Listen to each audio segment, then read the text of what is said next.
6절부터 9절까지 읽겠습니다.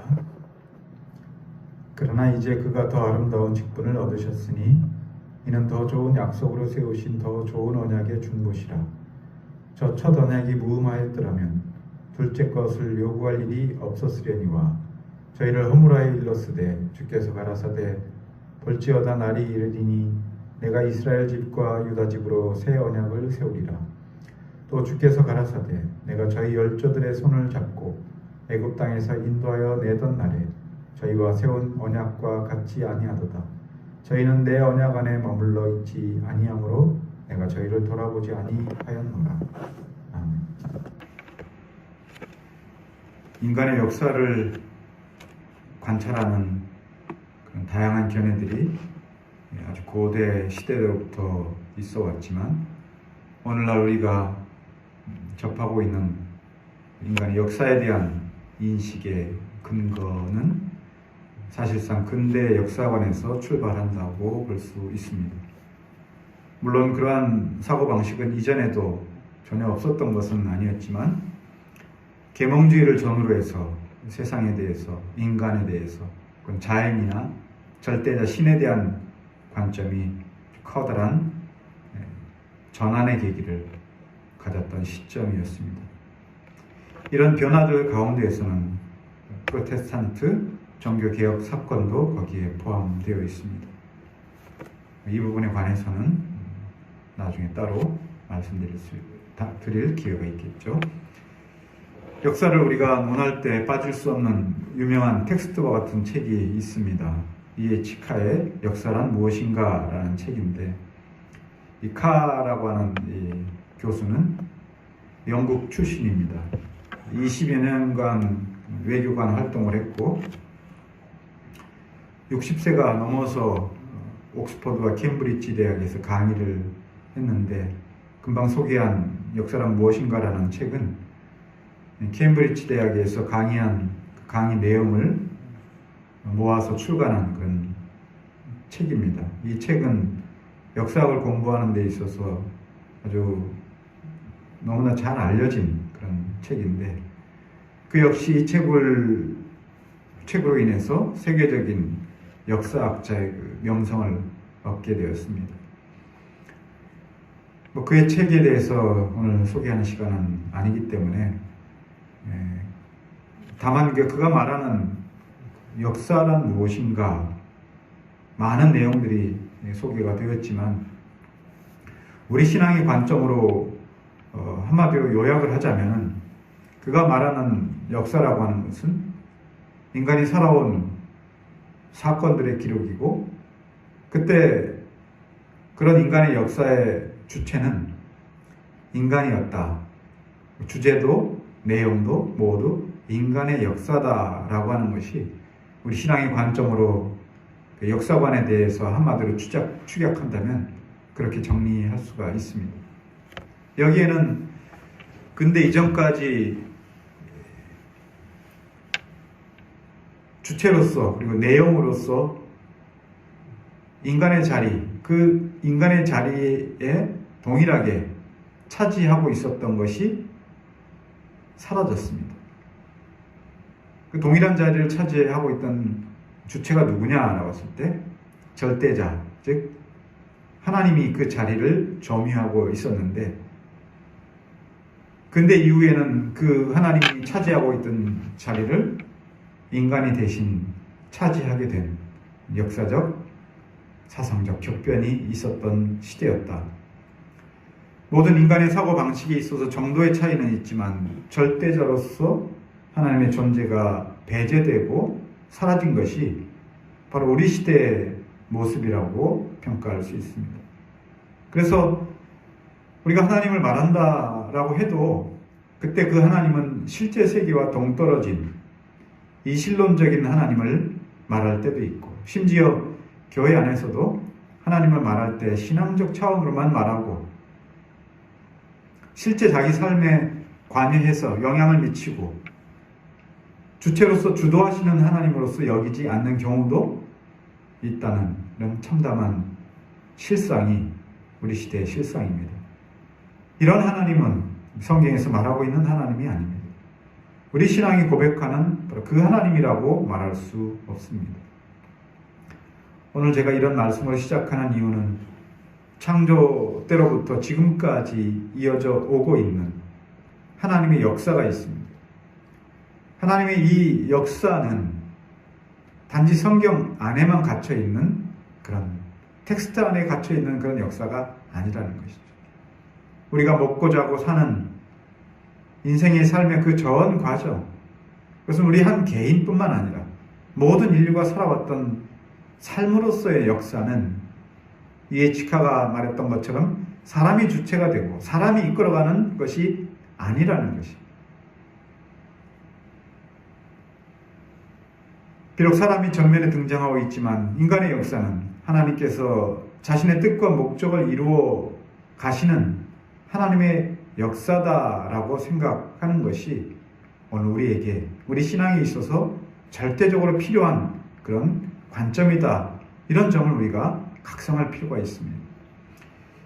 히브리서를 다루면서 시간에 대한 개념을 자주 사용하고 있습니다. 이거는 지난번에도 오래전에도 한번 말씀드린 적이 있는데, 그래서 저자는 옛 것과 새 것이라고 하는 대비, 시간의 흐름 가운데서 옛 언약과 새 언약과 같은 이런 용어들을 사용함으로써 하나님께서 이루어가시는 성경 역사에 어떤 변화와 흐름과 진전이 있었다는 것을 소개하고 있습니다. 이때 저자가 의미하는 옛 것과 새 것이라고 하는 이런 변화가 무엇에 대한 것인지, 그리고 그 범위와 내용과 방식들에 대한 충분한 이해가 사실 대단히 필요하다고 보겠습니다. 우리가 이런 점들을, 성경에 대해서 이런 점들을 가지고서 이해할 때 기존에 우리가 학습된 인간의 역사, 인간이 주체가 되고 내용도 되고 주제가 되는 그런 세속사를 바라보는 시각으로서는 성경의 역사를 이해하는 데 대단히 어렵다라고 볼 수가 있습니다. 물론 그 가운데에서 이런 세속사의 방식으로 성경을 바라보려고 하는 시도들이 교회 안에 많이 있었습니다. 소위 여러분들이 잘 아시는 대로 성경신학이라고 하는 것은 세속사로 바라보는 인간의 역사, 그런 관점을 가지고 성경을 바라보겠다라는 그런 출발점을 가지고 있기 때문에 그것이 주는 유익이 있지만 또 그것이 넘어가지 못하는 그 한계가 이런 점에 있어서는 아주 뚜렷하게 남아있다라는 것을 말씀드릴 수가 있는데, 그래서 그런 의미에서 성경 자체가 가르치는 시간에 대한 이해, 물론 여기서 말하고 있는 시간이다라고 하는 것은 물리적인 시간을 말하는 것이 아니에요. 하나님의 시간을 말하는 거예요. 하나님의 시간. 그럼 하나님의 어떤 시간인가? 하나님의 시간이 없으신 분이다. 우리가 이렇게 알고 있습니다. 시간이 없으신 분이기 때문에 사실상 하나님의 시간은 없습니다. 하나님의 때라고 말씀드릴 수가 있겠죠. 시간이 없으신 분이 우리를 위해서 시간 가운데서, 시간 속에서 일을 이루신다. 이것은 사실 우리 이해력으로는 이해하기 어려운 그런 부분이에요. 시간이 없는 분인데 시간 속으로 들어오신다라고 하는 것. 그러면 그럴 때 하나님의 시간은 발생하고 생기는 것이냐? 그렇지 않습니다. 하나님은 여전히 시간이 없으신 분으로, 무한하고 영원하신 분으로 존재하고 계시는데, 다만 그가 우리를 위해서 일하실 때 우리가 이해할 수 있도록, 우리가 이해 가능한 범위에서 그분의 뜻과 그분의 목적과 그분의 일하심을 알 수 있도록 시간 속에서 자신의 뜻을 투영시켜 주신다는 거예요. 그래야 우리가 그분의 뜻과 목적을 이해할 수 있기 때문에 그렇습니다. 그러나 그렇다고 해도 우리가 우리의 시간을 통해서 우리가 살아가는 가운데에서 경험하고 이해한, 깨달은 하나님의 일들을 시간 속에 머물러 살고 있는 우리의 시각, 우리의 관점 안에 가두어서는 안 된다는 거예요. 그렇게 가두게 될 때, 그때 우리는 하나님의 일을 진정으로 이해할 수 없게 됩니다.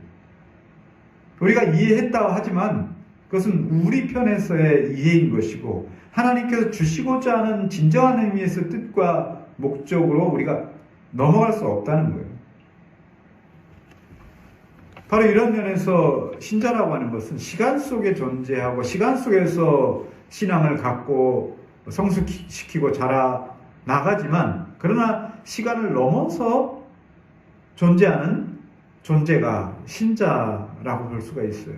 시간 안에 머물러 있지만 시간을 뛰어넘어서 하나님의 그 영원함 가운데에서 존재하는 그런 존재 방식을 가진 그런 자가 신자라고 볼 수가 있습니다.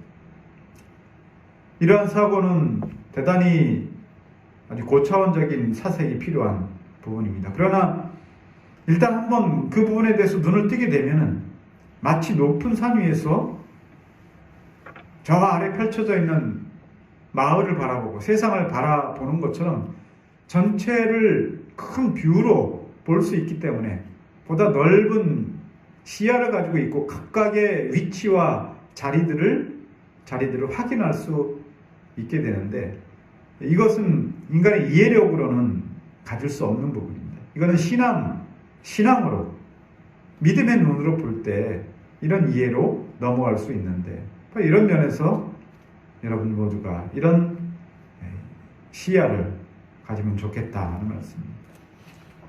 지난 시간은 6절이 가진 8장에서의 의미와 역할에 대해서 소개했습니다. 6절은 그리스도 대제사장직의 탁월하고 영원한 사역, 그리고 하나님의 언약이라고 하는 이 두 주제가 어떻게 연관을 맺는지를, 그것을 연결하는 고리 역할을 6절이 한다라고 소개했습니다. 그래서 더욱이라고 하는 이 비교급을 사용해서 더 아름다운 직분을 얻으셨다는 것이고, 두 번째는 더 좋은 언약의 중보자가 되셨다는 것이고, 마지막 세 번째는 앞에 두 가지 더 아름다운 직분과 더 좋은 언약의 근거로서 그것들이 더 좋은 약속 위에 세워진 것이다, 이런 말씀을 드렸어요.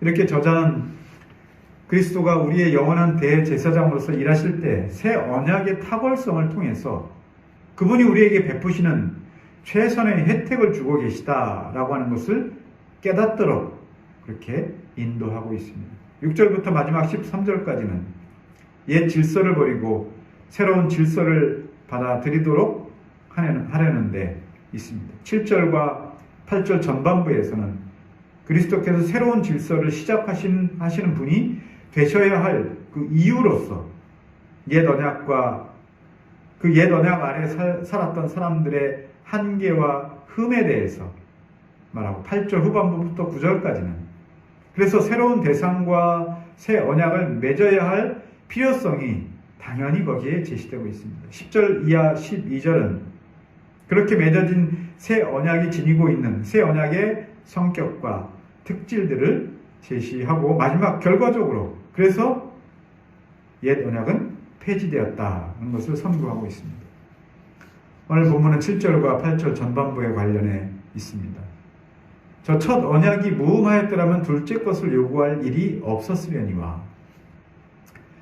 저자는 7절과 8절 전반부를 통해서 6절에 이미 소개했던 그리스도께서 더 아름다운 직분, 더 좋은 언약의 중보자, 더 좋은 약속으로 세워지셔야만 했던 그 이유를 제시합니다. 그래서 7절, 8절은 왜냐하면이라고 하는 접속사로 시작을 합니다. 그러면서 거기 첫 언약이 무음하였더라면, 첫 언약이라고 하는 말이 등장합니다. 여기서 말하는 첫 언약, 첫 번째 언약은 무엇을 말하는 것인가? 여기서 말하는 첫 번째 언약은 여러분이 익히 아시는 대로 아담과 맺었던 에덴 동산에서의 그 첫 언약은 아닙니다. 그렇다고 타락 이후에 노아와 아브라함과 같은 족장들과 맺었던 그 언약도 아닙니다. 여기서 말하는 첫 언약이라고 하는 것은 이스라엘이 애굽에서 나와 광야를 시작할 그 무렵에 하나님께서 모세를 통해서 시내산에서 맺으신 그 언약을 여기 첫 언약이라고 소개하고 있습니다. 이미 여기에 관해서는 7장 18절에서 전옛 계명이 연약하며 무익함으로라고 밝혔습니다. 여기서 말하는 전옛 계명, 오늘 본문 7절에 나와 있는 첫 언약이라고 말할 수 있어요. 여기서도 첫 언약으로서 신의 산 언약을 두고 무음하였더라면 이라고 말함으로써 7장에서 말했던 첫 계명이 연약하고 무익하다. 여기서는 첫 계명이 흠이 있다, 결함이 있다라고 하는 것을 밝히고 있습니다. 우리는 하나님께서 먼저 모세에게 말씀하셔서 맺으신 언약, 쉬운 말로 하면 계약을 말하는 거죠. 계약. 이 계약이라고 하는 것은 쌍방 간에, 상호 간에 맺어야 하는 그런 협정의 형식을 갖춘 것을 통상 계약이라고 합니다. 쌍무적 계약이라고 볼 수 있는 거죠. 한 계약서를 통해서 서로가 그 계약을 이행해야 될 그 조건들과 그리고 그것을 이행하지 않았을 때에 그에 따르는 위반에 대한 그 징벌을 그 조건 가운데 삽입함으로써 쌍무적 그냥 쌍방이 서로 그 의무를 이행해야 될 것들을 조건과 위협을 통해서 서로 확고하게 맺으려고 하는 그런 형식을 갖추고 있습니다. 당연히 여기서 하나님께서 모세와 맺으셨던, 이스라엘 백성과 맺으셨던 언약이다라고 했을 때, 계약이라고 했을 때 여기서도 상호 간에 맺어야 되는 협정의 형식을 갖췄지만, 그러나 성경을 우리가 읽어보시는 분은 충분히 쉽게 알 수 있는 것처럼 이 하나님의 언약은 하나님께서 모세와 이스라엘 백성들에게 사실상 일방적으로 명령하신 명령의 성격을 가진 언약이라고 볼 수가 있어요. 비록 쌍무적 그 의무, 그것을 이행해야 될 의무는 있었으나 그 언약의 시작점은 하나님께서 일방적으로 그들을 불러내셔서 명령하신 명령의 내용이 이 언약의 내용으로 들어가 있다라고 볼 수 있습니다. 자, 그렇다면은 어쨌든 신의 산 언약도 하나님께서 모세를 불러서 이스라엘 백성과 계약을 명령의 형식으로 맺으셨는데 계약 형식을 갖췄다라고 봤을 때 이거 하나님의 계약인데, 하나님이 주신 계약인데, 그럼 하나님의 계약으로서 그 계약이 결함이 있다거나 아니면 연약하다거나 무익하다거나 이것이 가능한 일인가? 하나님의 언약인데 하나님께서 명하시고 맺으신 언약의 내용이 어떻게 연약하고 무익하고 흠이 있고 결함이 있을 수가 있는가? 그렇다면 하나님 자신도 결함이 있고 흠이 있는 분이 되어야만 하는 것이기 때문에 이 흠이 있다, 첫 언약이 흠이 있다, 결함이 있다라고 하는 것을 우리가 어떻게 이해해야 될 것인가 라고 하는 것이 오늘 말씀의 주요한 포인트가 되겠습니다. 8절과 9절에서는 이 저자는 첫 언약이 폐지되고 새 언약을 맺어야만 하는 이유를 그들의 잘못이라는 말로, 또 9절에서는 그들은 내 언약 안에 머물러 있지 않다라고 하는 표현된 이 말로 하나님과 이스라엘이 맺어진 그 언약이 깨어진 이유가, 첫 언약이 폐지되고 둘째 언약이 나타내야 될 만한 그 이유가 이스라엘 사람들 편에 있었다라고 하는 것을 밝히고 있어요. 그들의 잘못 때문에, 그들이 내 언약을 머물러 있지 않다는 것은 그 언약을 지키지 않았다는 그 말을 표현한 것이에요. 언약을 지키지 않았으므로 첫 번째 언약이 깨질 수밖에 없다, 폐지될 수밖에 없다. 그 잘못이 누구에게 있느냐? 그 언약의 한 당사자인 이스라엘 백성에게 있다, 이렇게 말하고 있습니다. 자, 그렇다 하더라도 하나님이 주도하셔서 사람과 이스라엘과 맺은 언약인데 사람 편에서 잘못했을 때 그것이 깨어진다면 하나님의 역사는 얼마든지 사람에 의해서 방해받고 잘못됐고 실패할 수 있다는 말인가? 이런 결론에 우리가 도달하게 됩니다. 하나님의 일도 사람이 방해하면 제대로 성취될 수 없다. 그러면 하나님이 하시는 일도 완전하다라고 볼 수가 없는 그런 결론에 도달할 수밖에 없습니다. 이것은 성경을 이해하는 데서 대단히 큰 모순을 가져올 수밖에 없어요. 그래서 여기에 대해서 우리는 좀 더 이 의미가 어떻게 충돌할 수 없는가, 충돌을 하지 않도록 해야 되는가 하는 그런 점에 있어서 설명을 할 필요가 있어요.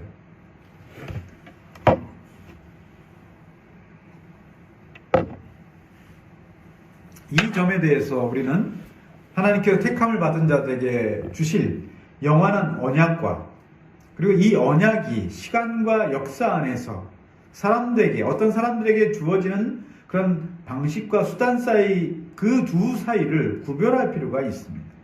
갈라디아서 3장 15절 17절을 보십시오.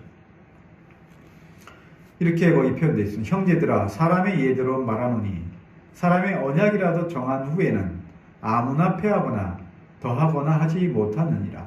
내가 이것을 말하노니 하나님께서 미리 정하신 언약을 430년 후에 생긴 율법이 폐기하지 못하고 그 약속을 헛되게 하지 못하리라. 여기 보시면 하나님께서 미리 정하신 언약을 400년 후에 생긴 율법이 폐기하지 못한다. 그 약속을 헛되게 하지 못한다 그랬어요. 그럼 앞에서 오늘 본문에서 말한 첫 언약이 무익함으로 둘째 언약을 맺을 수밖에 없다. 이 말과 상충될 수밖에 없어요. 그러면 여기서 말하는 갈라디아에서 말하는 미리 정하신 언약과 430년 후에 생긴 율법 사이를 규명해야 됩니다. 바울 사도는 율법을 순종함으로 받는 의로움과 그리고 그리스도의 복음을 믿음으로 받는 의로움 사이를 대조하면서 하나님께서 아브라함과 맺으신 언약의 의미를 설명하는 가운데 먼저 사람들 사이에 맺은 계약도 한 번 정하면은 폐하거나 거기에 더하지 못하는 법이다 라고 말하면서 이렇게 말하는 이유는 바로 계약의 확고함을 말하는 거예요. 변할 수 없다, 고칠 수 없다, 확실하다, 이걸 강조하는 건데 사람의 계약도 그러한데 하나님의 언약은 어떠한가? 갈라디아서 3장 17절에 하나님께서 미리 정하신 언약이다 라고 했습니다. 하나님이 정하신 언약이. 이것은 미리 정하신 언약이라고 하는 것은 바로 아브라함과 맺으신 언약을 가리키는 거예요. 창세기 17장에 내가 내 언약을 나와 너와 내 대대 후손의 사이에 세워서 영원한 언약을 삼고 너와 내 후손의 하나님이 되리라. 나는 그들의 하나님이 되리라. 여기 영원한 언약을 삼는다라고 했습니다. 영원한 언약이라고 하는 것은 변할 수 없고 고칠 수 없고 추가되거나 뺄 수 없고 폐지될 수 없는 그런 의미를 담고 있는데 이 영원한 언약이 어떻게 폐지될 수 있는가? 그럴 수 없다는 것이죠. 이 말씀을 하신 때는 아브라함이 99세 때 그 앞에 하나님께서 나타나셔서 할례 의식을 통해서 아브라함을 대표로 하는 그의 모든 믿음의 후손들, 1차적으로는 이스라엘 백성들을 말하는 것이고 2차적으로는 믿음의 후손들을 말하는 거죠. 그 후손들과 영원한 언약을 체결하시는 그런 장면입니다. 바울 사도는 이때 430년 후에 생긴 율법이 이 영원한 언약을 폐기하지 못한다라고 했어요. 430년 후에 생긴 율법이라고 말하는 것은 시내산 율법, 모세 율법을 말하는 거예요. 오늘 본문에서 말하는 첫 번째 언약, 첫 언약을 가리키는 것이죠. 그래서 사도는 아브라함 언약과 430년 후에 생긴 모세 율법 사이를 대조하면서 나중에 생긴 율법이, 모세 율법이, 시내산 율법이 이전의 언약, 아브라함과 맺었던 그 영원한 언약을 폐하지 못한다라고 했습니다. 이것은 하나님께서 주신, 맺으신 은혜 언약의 실체를 두고서 비교한 말이에요. 하나님께서 택하신 백성과 궁극적으로 맺으실 언약의 결과는 성경에 있는 것처럼 너희는 내 백성이 되고 나는 너희의 하나님이 되리라 라고 하는 것이 언약의 결과입니다. 언약의 핵심이자 언약의 결과예요. 하나님께서는 이것을 이루시기 위해서 그의 백성들과 언약을 맺으시는 거예요.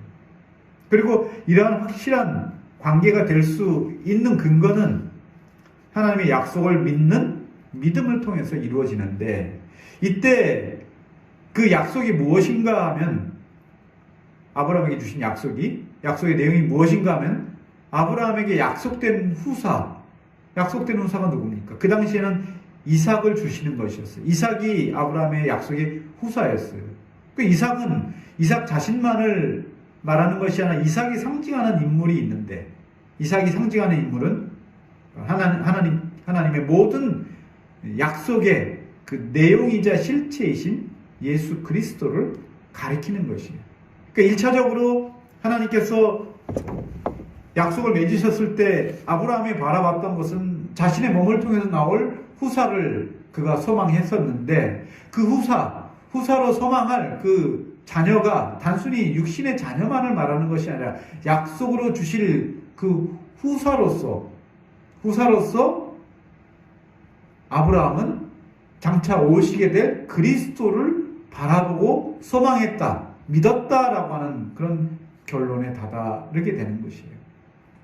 이것은 창세기 12장에서 하나님께서 아브라함을 불러내셔서 가나안 땅에 오게 하신 후에 주셨던 그 약속의 내용들, 아브라함이 복의 근원이 될지라, 아브라함 후손을 통해서 모든 인류가 복을 얻게 될 것이다 라고 했었을 때, 그때 그 아브라함에게 주어졌던 그 복의 내용은 이삭이라고 하는 약속된 후사를 통해서 현실적으로 드러나지만, 아브라함이 바라보았다라고 하는 것은, 진정한 의미에서 후사라고 하는 것은, 복의 근원으로서 후사라고 하는 것은 예수 그리스도를 그가 바라보았다는 것이에요. 그것이 바울 사도가 아브라함도 그리스도의 때를 기다리고 바라보았다라고 설명할 수 있다라고 하는 것은, 서두에서 말씀드렸던 것처럼 아브라함은 시간 안에서 머물러 살은 그런 유한한 인간이었지만, 믿음을 통해서 그 시간을 넘어서서 영원히 일하시는 그 하나님의 영원한 영원성을 바라봤다는 것이고, 그 영원성 안에는 시간 속에서 오실 그 그리스도, 그러나 영원 전부터 계셨던 그 그리스도를 아브라함이 보았다라고 하는 것을 우리는 알 수가 있어요. 왜냐하면 아브라함이 믿음으로 말미암아 그 육신은 시간 안에 머물러 있지만 그의 믿음은 시간을 넘어서 영원을 바라볼 수 있는 그런 존재가 되어 있기 때문에, 그런 인식을 가졌기 때문에, 뭘 통해서? 믿음을 통해서 가졌기 때문에 그러는 것이죠. 결과적으로 하나님께서 택하신 백성들에게 주신 영원한 언약의 본질은 그분의 뜻과 결국 예수 그리스도를 통해서 이루실 그 하나님의 뜻과 목적과 관련해서 볼 때 첫 언약도 무음하였고 결코 흠이 없고 폐하여지지 않는 영원한 것이 그 속에 있었다라고 말할 수 있는 거예요.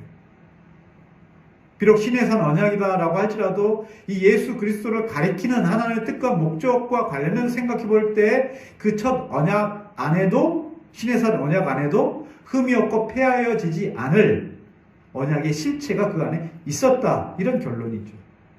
그래서 구분을 해야 된다는 거예요. 그 영원한 언약과 시간 속에서 주어질 그 언약의 형식과 그 외형적 틀 사이에 구별, 방식과 수단 사이에 구별이 있어야 됩니다. 폐하여지는 것이 있고 폐하여질 수 없는 그 실체가 있다는 거예요. 그래서 여기 저자가 첫 언약의 흠이 있다라고 말하는 것은 신의 산 율법이 가진 한계, 이 한계라고 하는 것은 외형적 한계죠. 방식과 수단으로서의 한계를 말하는 거예요. 예수 그리스도를 담아내고 있는 그 실체로서의 그 한계가 아니라 그것을 드러내는 방식과 수단으로서의 한계를 말하는 것이고, 두 번째는 그 첫 언약, 신의 산 율법을 받았던 그 당시 이스라엘 백성들이 가졌던 본성적인 연약함과 불완전함을 가리키는 거예요. 그런 의미에서 첫 언약에 흠이 있었다. 그 언약의 방식과 수단에도 흠이 있었고 그 언약을 받았던 그 사람들 자신도 흠이 있었다. 두 가지를 다 얘기를 해야 되는. 첫 번째는 첫 언약이 가진 한계라고 하는 것은 어떤 의미에서 한계냐?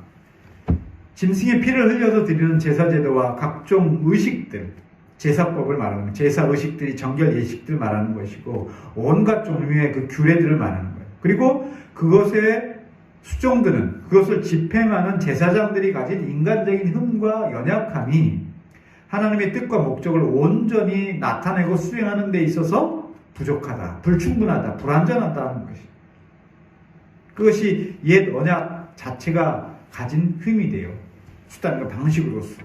또한 제사 의식들은 그 자체로 사람들에게 두려움과 공포를 느끼게 합니다. 그렇기 때문에 제사 의식과 관련해서 그들은 하나님을 즐겁고 기쁘고 즐거이 하나님을 섬기기보다는 두려움에 사로잡히게 만들어서 억지로 복종하게 되기 쉽습니다. 그것을 지키지 않았을 때 그들에게 주어질 심판과 징계의 두려움 때문에 억지로 하나님을 복종하게 되기가 쉽다는 거예요. 이것은 율법이 가진 강제하는 성격, 그리고 그들을 속박하는 것과, 그리고 지키지 않았을 때 그 위협과 심판이 율법 안에는 훨씬 더 두드러지게 나타나는 그런 이유이기도 합니다. 그것 때문에도 또 그 당시 사람들이 율법에 매이게 되는 경우가 많이 있었죠. 그리고 그 의식을 집행하는 자들이 가진 필연적인, 본성적인 연약하고 불완전함, 인간이기 때문에 가진 불완전함, 이것이 늘 그 자신을 비롯해서 그를 바라보는 백성들까지도 죄와 어두움으로 기울어지기 쉬운 그런 특성을 가지고 있습니다. 그렇기 때문에 그들 자체가 이런 의식을 통해서 백성들을 하나님께 가까이 나아가게 하는데 오히려 방해가 될 수 있다. 그러나 여기서 더 크고 중대한 문제가 있습니다. 더 크고 중대한 문제라고 하는 것은 율법의 명령과 의식들은 앞서 논증한 것처럼 그것 자체가 하나님의 뜻을 이루는 실체와 원형이 아니라는 데 있어요. 그리스도를 통해서 이루실 영원한 구속과 영광스러운 소망에 대한 모형과 그림자였다. 앞에 계속 설명해 왔던 그런 주제죠. 그럼에도 불구하고 구약 이스라엘 백성들은 율법의 명령과 제사 제도 그 형식 자체가 마치 그들에게 영원한 구원을 얻게 하는 것이다 라고 믿었다는데 더 큰 그리고 더 중대한 문제가 있었습니다. 비록 그것들, 즉 율법과 제사 제도를 첫 언약이라고 했을 때 바로 그 언약의 본질이자 실체이신 예수 그리스도를 그 안에 품고 있었을지라도 그것을 둘러싸고 있는 의복이죠. 겉옷이죠. 율법이라고 할 수 있는 율법의 그 수많은 조항들과 제사와 의식들이라고 하는 형식, 이것을 의복이라고 할 수 있는데 그 의식들 자체는 그리스도의 구속사역을 충분하고 명확히 나타내게 하는 데 있어서 불충분했다. 이것은 바로 그 외형이, 그 의복, 겉옷이 가지고 있는 본질적인 그리고 본성적인 흠이었습니다. 그 의복으로는 그 언약의 실체를 다 나타내기가 어렵습니다. 그 의복이 가진 한계 때문에.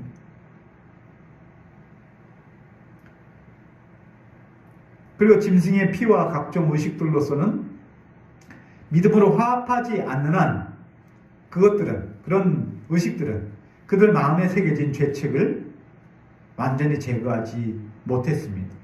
그리고 제사를 드리는 자를 의롭게 하지도 못했고 그들을 거룩하게 만들지도 못했고 그들을 구원에 이르게 할 수도 없었습니다. 믿음으로 화합하지 않고 그 의식에 참여한 자들은. 그래서 이것을 외적인 형식으로서 첫 언약, 모세율법 자체가 가진 흠이 있었다라고 말하는 것입니다.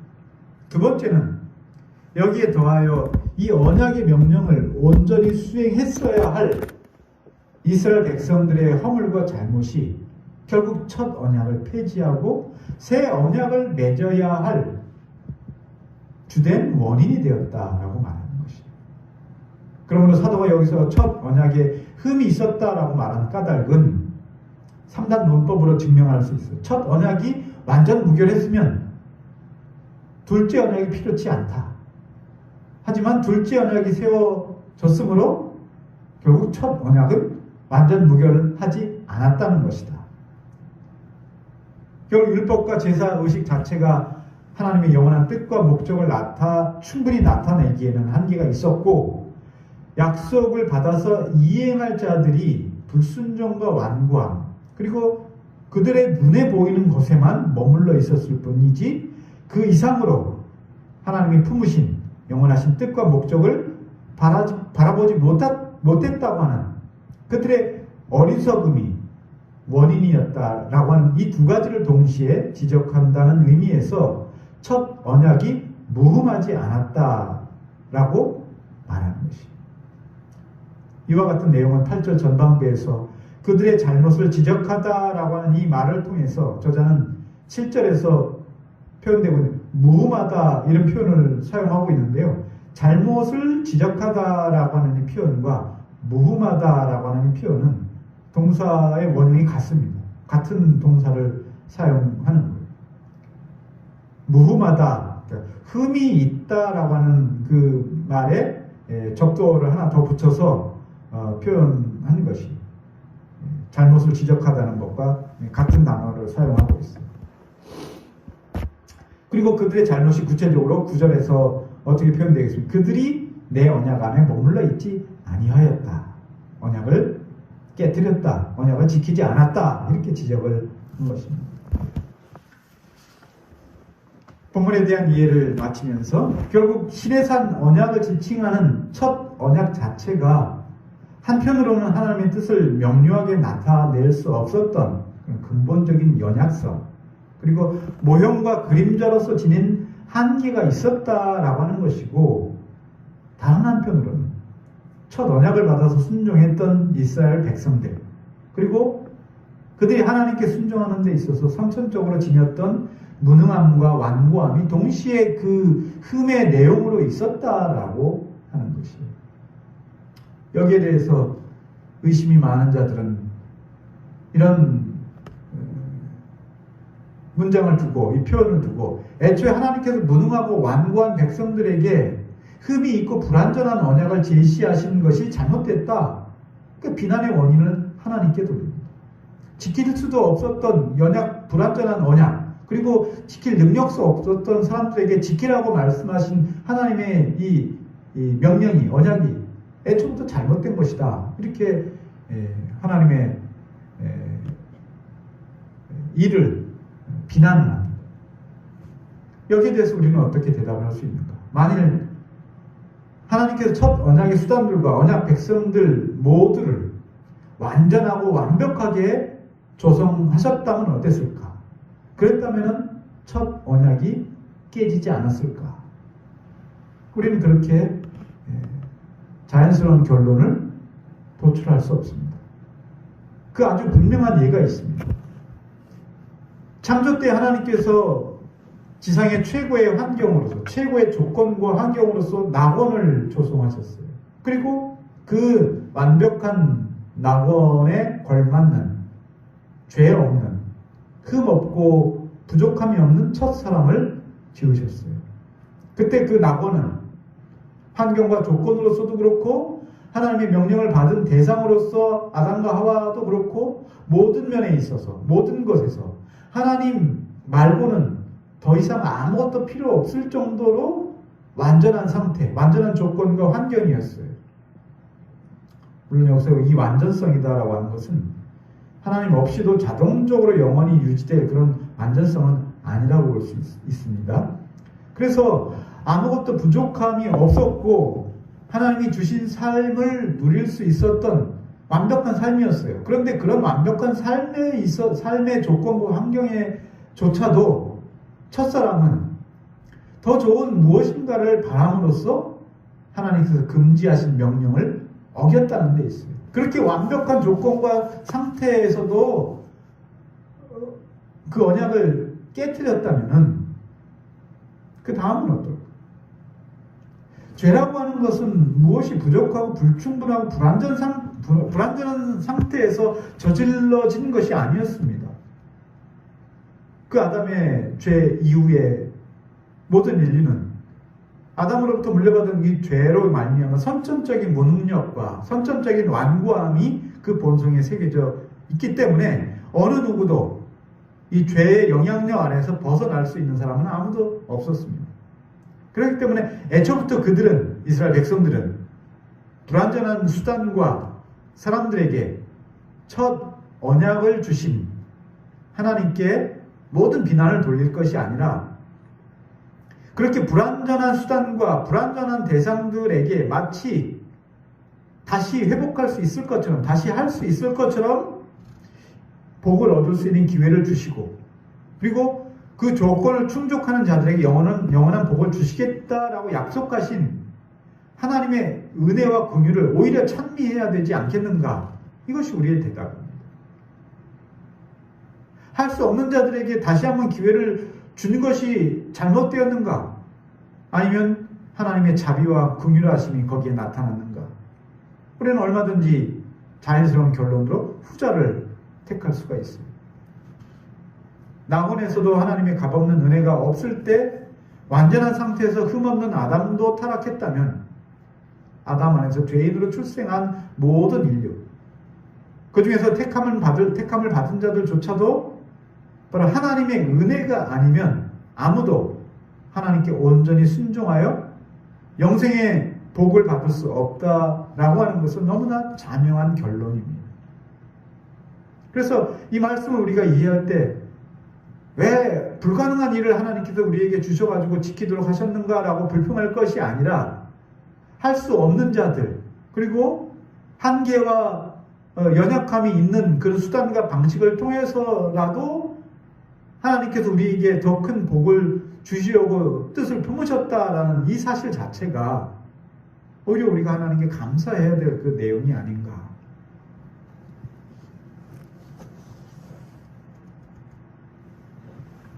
그렇기 때문에 아담과 맺은 언약뿐만 아니라 족장들과 맺은 언약, 첫 언약에서부터 신의 선 언약, 그리고 예수 그리스도를 말미암은 둘째 언약이 이르기까지 모든 언약의 내용들을 통해서 우리는 하나님의 은혜를 생각해야 되는 것이고, 그 모든 언약의 저변에는 하나님의 은혜가 그 기초로 깔려 있다는 것이고, 다른 말로 하면 모든 언약들은 바로 하나님의 은혜 언약의 나무에 맺힌 열매들일 뿐이다 라고 하는 것입니다. 오늘 복음 아래에서 둘째 언약으로, 즉 예수 그리스도로 말미암은 그 믿음의 은혜 언약 안에 머물러 있는 우리들에게 있어조차 하나님의 은혜가 없이는 그 은혜 언약 안에 우리가 머물러 수 없다라고 하는 면에서, 그때도 그렇고 지금도 그렇고 하나님의 은혜라고 하는 것은 우리가 존재하는 존재 방식의 가장 큰 원인이고 근거라고 생각해야 되는 것입니다. 말씀을 맺겠습니다. 오늘날 복음 아래에서 우리는 율법의 멍에 아래 살던 옛사람에 비해서 아무런 짐도 없고 두려움도 없고 공포도 없는 자유인으로 살아가고 있습니다. 그러나 그렇게 얻은 자유가 그리스도로 인해 얻게 된 새 언약 백성으로서 살아야 할 모든 책임과 의무마저 자유롭게 만든 것은 아니었습니다. 옛 백성들이 하나님의 말씀에 대해 행위로서 나타내야 했던 책임과 의무를 게을리해서가 아니라 하나님을 전적으로 의지하고 그리스도의 구속을 온전한 믿음으로 바라보지 못한 것을 책망을 받았었습니다. 마찬가지로 복음 아래에 사는 신자들은 그리스도로 말미암아 얻은 자유를 하나님을 영화롭게 하고 그를 즐거워하는 것으로 순종하여 드리지 않으므로 또한 책망을 받게 될 것입니다. 그러나 하나님은 진실하시고 긍휼이 많으신 분이십니다. 그래서 한 번 부르신 자들에게 후회하지 않으시는 분이다 이렇게 말했습니다. 그분의 부르심은 후회가 없으십니다. 그래서 때로는 그들의 자녀들을 순종하지 아니하는 가운데 가두어 두신다. 때로는 하나님이 이렇게 택자들을 불순종하는 상황과 처지에 가두어 두신다 했어요. 참 아이러니한 말씀이죠. 신앙이 약해지고 불순종의 길을 잠깐 가는 자들이 그들을 자신의 죄의 속성과 죄의 본성과 죄로 인해서 기울어진 그런 결과다라고 말하지만, 또 다른 한편으로는 하나님께서 그들을 순종하지 않은 가운데 가두어 두신다라고 하는 이 하나님의 은밀한 섭리가 또 그 안에 있다고 하는 거예요. 적극적 섭리는 아닐지라도. 그러면서 사도는 이렇게 가두어 두시는, 불순종 가운데 가두어 두시는 이유가 있는데, 그 이유는 뭐냐? 이는 모든 사람에게 긍휼을 베풀기 위함이다. 이렇게 말했습니다. 죄가 있는 곳에 은혜가 넘친다라고 사도 바울이 말하지 않습니까? 은혜의 진정한 그 부여와 풍요함을 느끼는 사람은 죄 가운데서 은혜를 받은 사람이에요. 아무것도 부족함이 없고 아무것도 필요한 것이 없는 사람에게 주어지는 은혜는 그 정도가 엄청나게 다가오지 않을 수 있어요.